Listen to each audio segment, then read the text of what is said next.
attimo. The grandiose fountain that you see on the left is a monumental milestone, Aqua Felice, so called after the personal name of Pope Sixtus V, Felice Perotti. This pope assigned Domenico Fontana to restore and extend the old aqueduct built by Emperor Alexander Severo in the 3rd century AD, a system to carry water to the neighborhoods that the Pontiff had ordered to be built in the area. The travertine marvel of the monument comes, to a large extent, from baths of Diocletian. The massive travertine statue in the central niche represents Moses in the act of extending his right hand to miraculously split the waters before the people of Israel. It was built by Leonardo Sormani with the collaboration of Prospero and Pici, known as Bresciano. The Romans, always very attentive to all things related to art, soon baptized it Ridiculous Moses, because they found it to be rough, rigid, and clumsy because of the heavy garments and the overblown gesture devoid of gracefulness. Criticism, though violent, was followed by pasquinades. One, referring to Moses, said, "He watches with sullen eye the water that springs forth at his feet, thinking, with a shiver, of the damage done him by an unthinking sculptor." Ma stai zitto un attimo.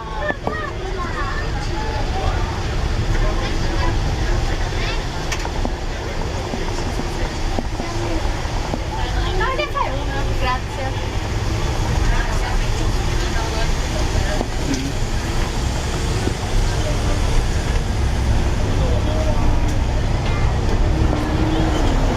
The Maximo family, which had it built in 1887 on the former site of the Villa Peretti, residence Cardinal Philip Peretti, who held the papacy for a single year in 1585, under the name of Pope Sixtus V. Intended to serve as a Jesuit school by Maximilian Maximo, a Jesuit himself, it was abandoned in 1960. The Italian state acquired it in 1981, and it was later designated, after conscientious and well-designed restorations, to serve as the home of the Museo Nazionale Romano. It currently holds extraordinary Greco-Roman masterpieces: the injured Niobe, splendid Maiden of Anzio, the Lancelotti discus thrower, and also the splendid pictorial decorations from the Villa dell'Ivia in Prima Porta, frescoes, stucco designs, the Villa della Venetia in the Lungara, and many other works.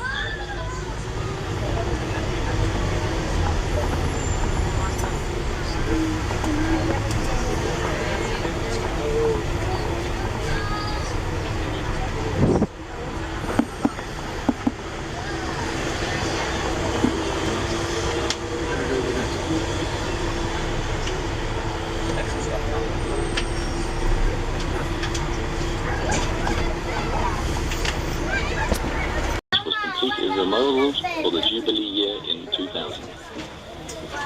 In front of you is a section of the Servian walls attributed to the penultimate king of Rome, Servio Tullio, and restored in the 4th century BC. Our tour ends here.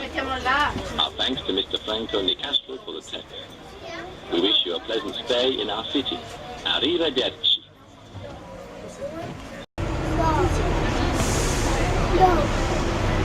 Quello è là dove si ferma, perché non vede che ci sono qualcuno legato.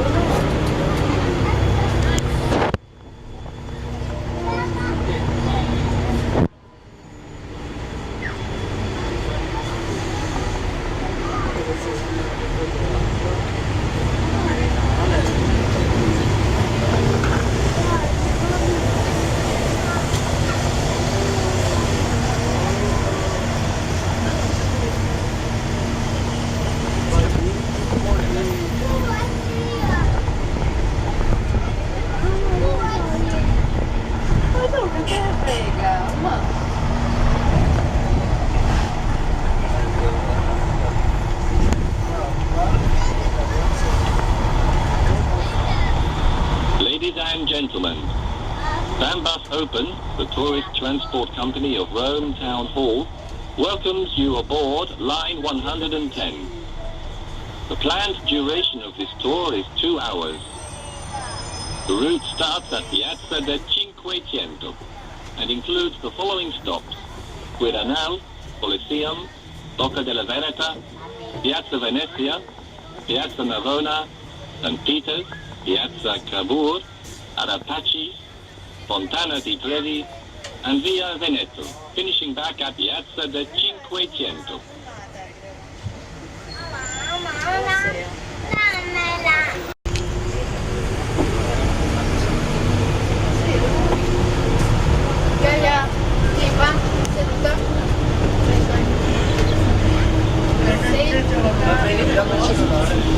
To the left is the beautiful Fontana delle Naiadi, or Fountain of the Naiads. The name comes from the 4 colossal bronzed roots that represent 4 nymphs, each lying on an aquatic animal. The brazenness of the female nude generated endless controversy, so much so that in 1901 the monument was surrounded by a high fence to hide it. But this was eventually torn down by a group of students during the carnival celebrations.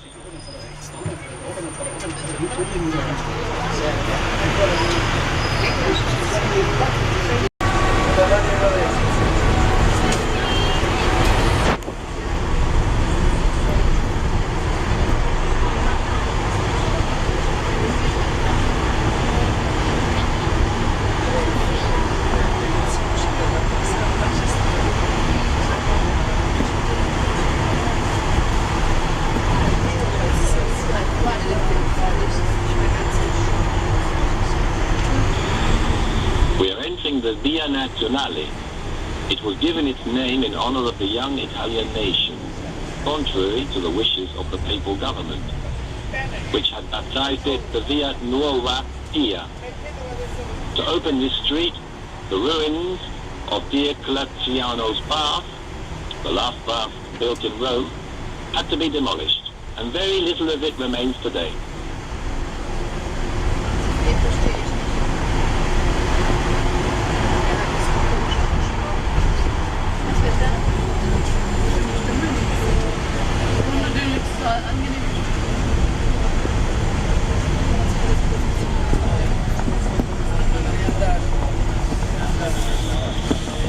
Adjacent to the Church of San Vitale, you can admire the Exhibition Palace, one of the monumental buildings built along the Via Nazionale that commemorate the Rome of the post-resurgence.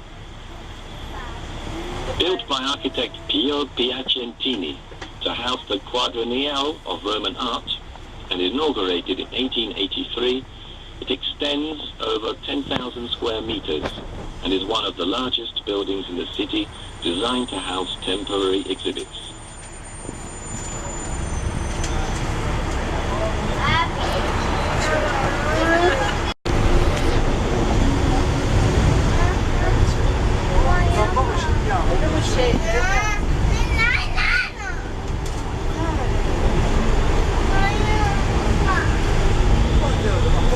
The white building to the left is the Palace of the Bank of Italy, one of the highest level political economic institutions in the country.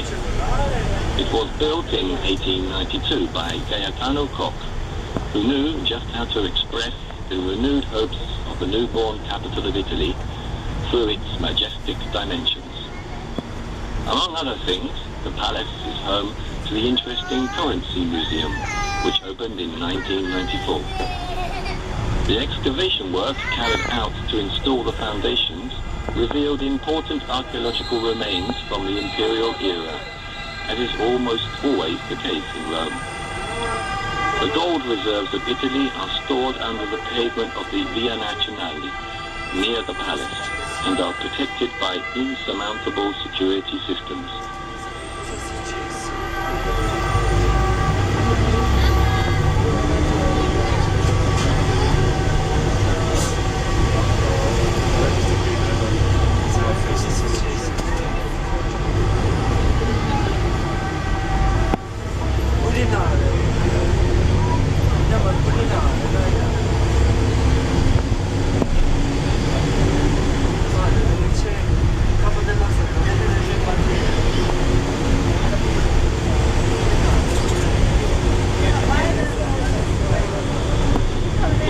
arrive at the Quirinale, the highest of the 7 hills over which the city extends.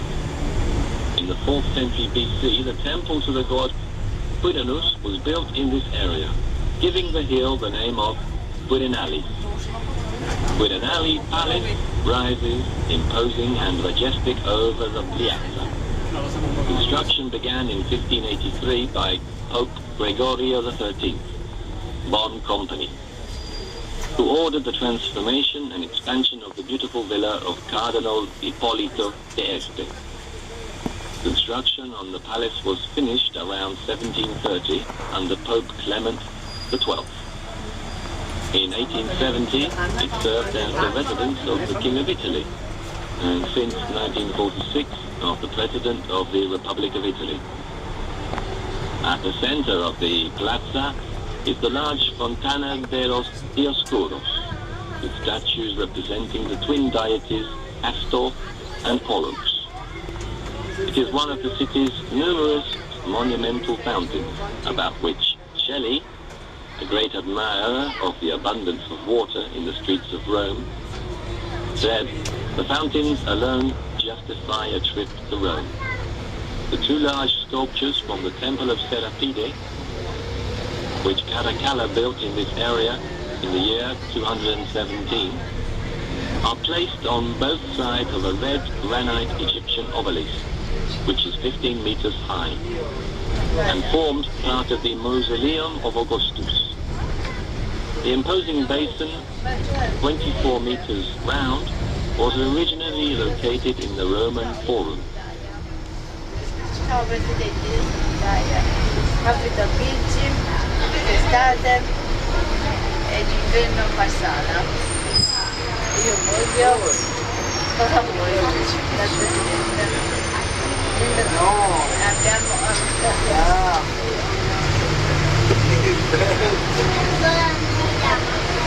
no, abbiamo mangiato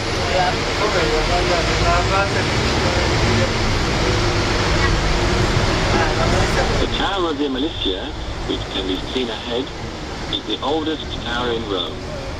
For centuries, popular legend held that Nero watched Rome burn from this imposing masonry structure. The tower actually formed part of a fortress that Gregory IX had built in the 13th century on the foundations of a watchtower of the Serviana wall.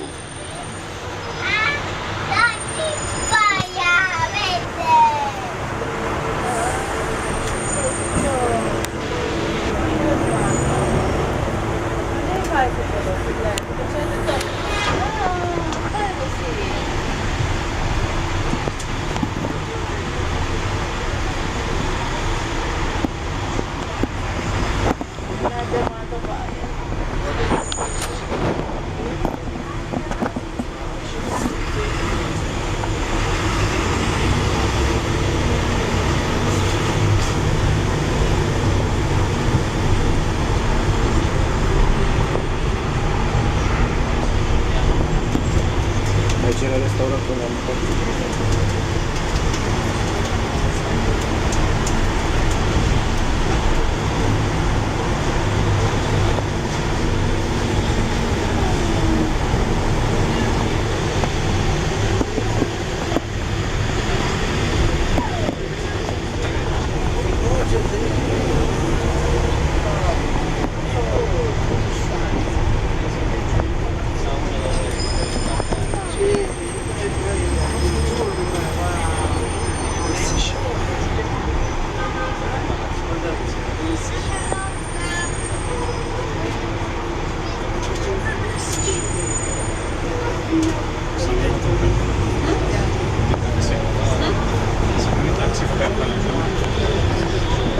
In front of us is the imposing construction of the monument to Victor Emmanuel II, the first king of Italy. The first stone of the monument was laid on March the 22nd, 1885.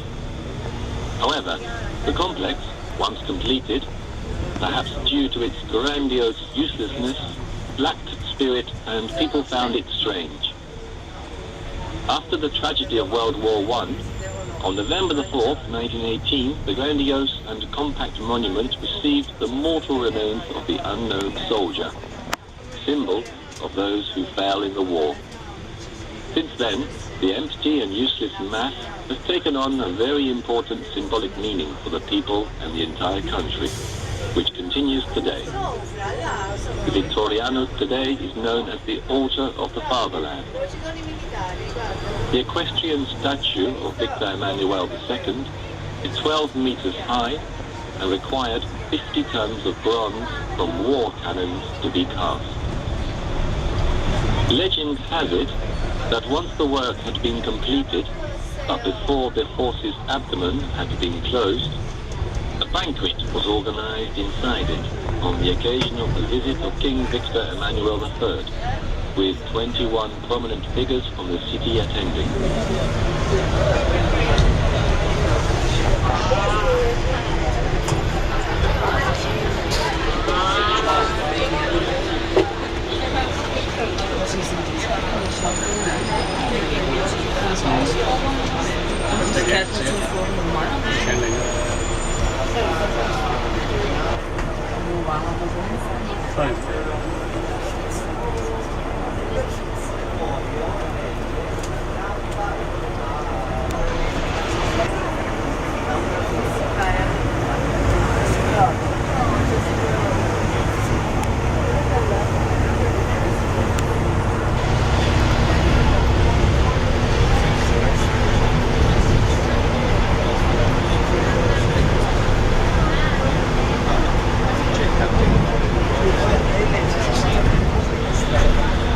To the right, the forum's inhospitable and unsanitary marsh, which was used between the 10th and 7th centuries BC as a necropolis by the first settlers on the Palatino Hill, and in memory of the founder of the city.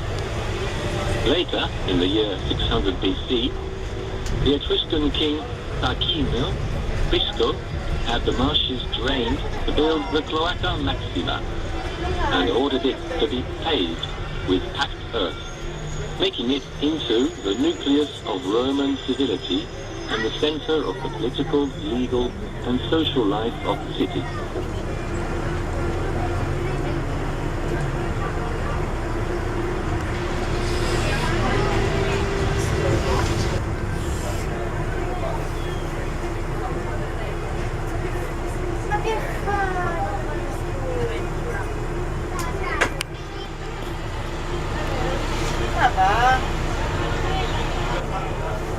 Angela, guarda, sembra tipo una cartolina.